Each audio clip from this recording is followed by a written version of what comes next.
السلام علیکم، آپ دیکھ رہے ہیں ہمارا YouTube channel storyteller Urdu. ذرا تصور کیجئے مکہ کی گلیوں میں ایک ایسا نوجوان چل رہا ہے جسے دیکھ کر لوگ ٹھہر جاتے ہیں۔ خوبصورت لباس، بہترین خوشبو، نفیس انداز اور ایسی آسائش کہ مکہ کے نوجوانوں میں اس کا شمار نمایاں لوگوں میں ہوتا تھا۔ یہ نوجوان تھا مصعب بن عمیر رضی اللہ عنہ۔ لیکن کسی کو کیا معلوم تھا کہ یہی نوجوان ایک دن دنیا کی آسائشیں چھوڑ کر ایسا راستہ اختیار کرے گا جس کے آخر میں اس کے پاس نہ قیمتی لباس ہوگا، نہ دولت، نہ گھر کی سہولت، بلکہ صرف اللہ کی رضا ہوگی۔ حضرت مصعب بن عمیر رضی اللہ عنہ قریش کے معزز خاندان بنو عبد الدار سے تعلق رکھتے تھے۔ ان کا گھرانہ خوشحال تھا اور انہیں زندگی کی بہت سی آسائشیں حاصل تھیں۔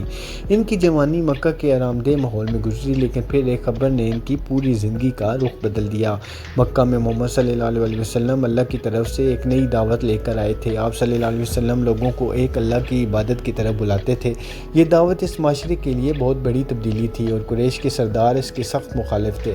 مصعب رضی اللہ عنہ نے اس دعوت کو سنا، غور کیا اور پھر وہ فیصلہ کر لیا جس نے ان کی زندگی ہمیشہ کے لیے بدل دی۔ وہ اسلام لے آئے۔ یہ فیصلہ صرف زبان سے کلمہ پڑھنے کا فیصلہ نہیں تھا، یہ فیصلہ اپنے گھر، اپنی آسائش، اپنے مستقبل اور اپنی محبوب دنیا کو خطرے میں ڈالنے کا فیصلہ تھا۔ جب ان کی والدہ کو معلوم ہوا کہ مصعب اسلام قبول کر چکے ہیں تو گھر کا ماحول بدل گیا۔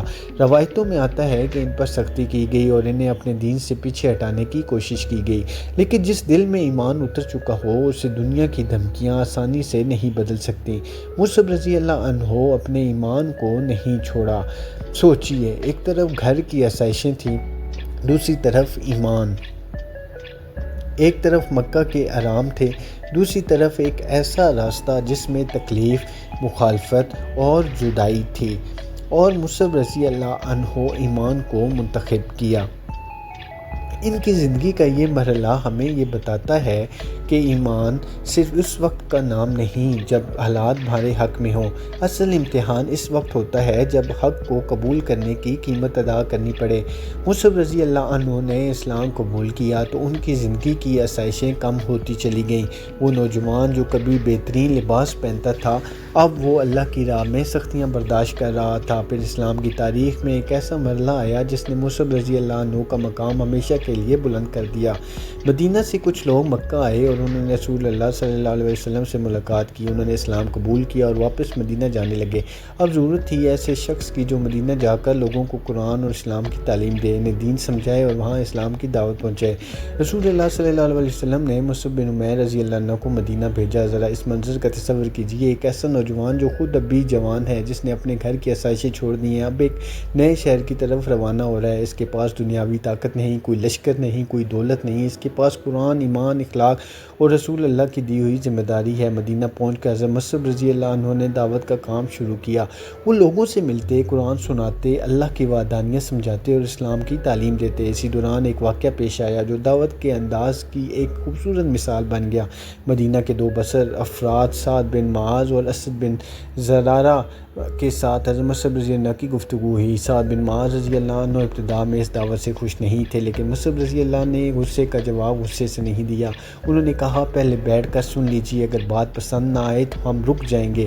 یہ انداز دیکھیے، نہ شور، نہ بدتمیزی، نہ زبردستی، صرف قرآن کی دعوت۔ سعد بن معاذ رضی اللہ عنہ نے قرآن سنا تو ان کا دل بدل گیا۔ پھر وہ اسلام لے آئے۔ ان کے اسلام قبول کرنے کے بعد ان کی قوم کے بہت سے لوگوں تک بھی اسلام کی دعوت پہنچی۔ یوں ایک نوجوان دائی کی محنت مدینہ کے ماحول کو بدلنے لگی۔ یہاں ایک بہت اہم بات سمجھنے کی ہے۔ مصعب رضی اللہ عنہ نے لوگوں کو اسلام کی طرف بلاتے ہوئے صرف الفاظ استعمال نہیں کیے، بلکہ اپنے کردار سے بھی اسلام پیش کیا۔ ان کی گفتگو، صبر، حکمت اور قرآن سے تعلق دعوت کا ذریعہ بنے۔ پھر وقت گزرتا گیا، مکہ سے مسلمانوں نے مدینہ کی طرف ہجرت کی، رسول اللہ بھی مدینہ تشریف لے آئے، اسلامی معاشرہ تشکیل پانے لگا۔ مصعب رضی اللہ عنہ اب صرف وہ نوجوان نہیں تھے جو مکہ میں آسائشوں کے درمیان رہتا تھا، وہ رسول اللہ کے ایک ذمہ دار ساتھی، داعی اور مجاہد بن چکے تھے۔ پھر بدر کا معرکہ آیا اور اس کے بعد وہ دن آیا جس نے مصعب بن عمیر رضی اللہ عنہ کی زندگی کا آخری باب لکھنا تھا۔ سن 3 ہجری میں احد کا معرکہ پیش آیا۔ رسول اللہ صلی اللہ علیہ وسلم نے صحابہ کرام کو صف بندی کا حکم دیا اور مصعب بن عمیر رضی اللہ عنہ مسلمانوں کا جھنڈا اٹھائے ہوئے تھے۔ جھنڈا صرف کپڑے کا ایک ٹکڑا نہیں تھا، وہ اس وقت مسلمانوں کی صف اور ان کے حوصلے کی علامت تھا۔ جنگ کے دوران حالات بہت سخت ہوئے۔ مصعب رضی اللہ عنہ اپنے مقام پر ثابت قدم رہے۔ پھر ایک حملہ ہوا اور وہ شہید ہو گئے، لیکن ان کی شہادت کے بعد بھی ایک عجیب واقعہ پیش آیا۔ ان کی شکل و صورت اور جھنڈا اٹھانے کی وجہ سے دشمن کے ایک شخص نے یہ سمجھ لیا کہ رسول اللہ صلی اللہ علیہ وسلم کو شہید کر دیا گیا ہے۔ اس خبر کی وجہ سے مسلمانوں میں شدید اضطراب پیدا ہوا، لیکن رسول اللہ صلی اللہ علیہ وسلم زندہ تھے اور مصعب رضی اللہ عنہ اپنی جان اللہ کی راہ میں پیش کر چکے تھے۔ اب ذرا اس مقام پر رک کر سوچئے، وہی مصعب بن عمیر رضی اللہ عنہ جن کے پاس کبھی دنیا کی آسائشیں تھیں، آج احد کے میدان میں ان کے پاس اپنا کفن تک مکمل نہیں تھا۔ یہ کوئی افسانہ نہیں۔ صحیح بخاری میں عبد الرحمن بن عوف رضی اللہ عنہ سے روایت ہے کہ حضرت مصعب بن عمیر رضی اللہ عنہ شہید ہوئے تو انہیں ایک چادر میں کفن دیا گیا۔ اگر سر ڈھانپا جاتا تو پاؤں ظاہر ہو جاتے، اور اگر پاؤں ڈھانپے جاتے تو سر ظاہر ہو جاتا۔ رسول اللہ صلی اللہ علیہ وسلم نے ان کے سر کو چادر سے ڈھانپنے اور ان کے پاؤں پر اصغر گھاس رکھنے کی ہدایت فرمائی۔ یہ واقعہ صحیح روایات سے ثابت ہے، اور یہی وہ مقام ہے جہاں حضرت مصعب بن عمیر رضی اللہ عنہ کی پوری زندگی ایک تصویر کی طرح سامنے آتی ہے۔ مکہ کا وہ نوجوان جس کے پاس کبھی دنیاوی آسائشیں تھیں، اسلام قبول کیا تو آسائشیں چھن گئیں۔ مدینہ گیا تو دین کی خدمت کو زندگی بنا لیا، لوگوں کو قرآن سنایا، اسلام کی دعوت دی، رسول اللہ صلی اللہ علیہ وسلم کے ساتھ کھڑا رہا، اور آخر کار احد کے میدان میں اللہ کی راہ میں شہید ہو گیا۔ عبد الرحمن بن عوف رضی اللہ عنہ نے بعد کے زمانے میں حضرت مصعب رضی اللہ عنہ کی شہادت کو یاد کیا اور کہا کہ مصعب مجھ سے بہتر تھے، مگر ان کے کفن کے لیے بھی اتنا کپڑا نہ تھا کہ پورا جسم ڈھانپا جاتا۔ پھر انہوں نے اپنی زندگی میں آنے والی دنیاوی آسائشوں کے بارے میں خوف ظاہر کیا کہ کہیں ہماری نیکیاں دنیا ہی میں جلدی نہ دے دی گئی ہوں۔ یہ الفاظ صحابہ کرام رضی اللہ عنہ کی دنیا کے بارے میں سوچنے سمجھنے کے لیے کافی ہیں۔ مصعب رضی اللہ عنہ ہمیں یہ نہیں سکھاتے کہ دنیا کی ہر نعمت چھوڑ دینا ہی تقویٰ ہے، بلکہ ان کی زندگی یہ سکھاتی ہے کہ جب حق اور دنیا کے درمیان انتخاب کا وقت آئے تو حق کو دنیا پر ترجیح دی جائے۔ وہ ہمیں یہ بھی سکھاتے ہیں کہ جوانی صرف تفریح اور خواہشات کے لیے نہیں ہوتی، ایک نوجوان بھی دین کی خدمت کر سکتا ہے، ایک نوجوان بھی لوگوں کی زندگی بدل سکتا ہے، ایک نوجوان بھی مشکل حالات میں ثابت قدم رہ سکتا ہے، اور سب سے بڑھ کر ایک نوجوان بھی اللہ کے نزدیک عظیم مقام حاصل کر سکتا ہے۔ مصعب بن عمیر رضی اللہ عنہ کی زندگی کا آغاز آسائش سے ہوا، لیکن اختتام ایسی قربانی پر ہوا جسے تاریخ کبھی بھلا نہیں سکتی۔ وہ مکہ کے خوشحال نوجوان تھے، لیکن اسلام نے انہیں اس مقام تک پہنچایا جہاں ان کی سب سے بڑی پہچان لباس، دولت یا خاندان نہیں رہی۔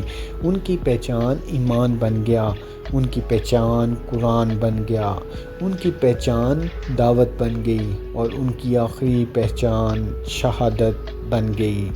احد کے میدان میں جب ان کا جسم ایک معمولی سی چادر میں ڈھانپا گیا تو دنیا کے معیار سے شاید یہ بہت بڑی محرومی تھی، لیکن ایمان کے معیار سے دیکھیں تو یہ ایک عظیم کامیابی تھی، کیونکہ مصعب بن عمیر رضی اللہ عنہ نے دنیا کی آسائشیں چھوڑ کر وہ چیز حاصل کر لی تھی جس کے لیے مومن اپنی پوری زندگی گزارتا ہے، وہ ہے اللہ کی رضا۔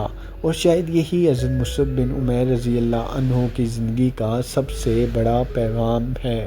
انسان کی اصل قیمت اس کے لباس سے نہیں ہوتی، اس کی اصل قیمت اس کے مال سے نہیں ہوتی، اس کی اصل قیمت اس کے گھر، خاندان یا دنیاوی مقام سے نہیں ہوتی۔ اصل قیمت یہ ہے کہ جب حق سامنے آ جائے تو انسان اس کے ساتھ کتنا کھڑا ہوتا ہے۔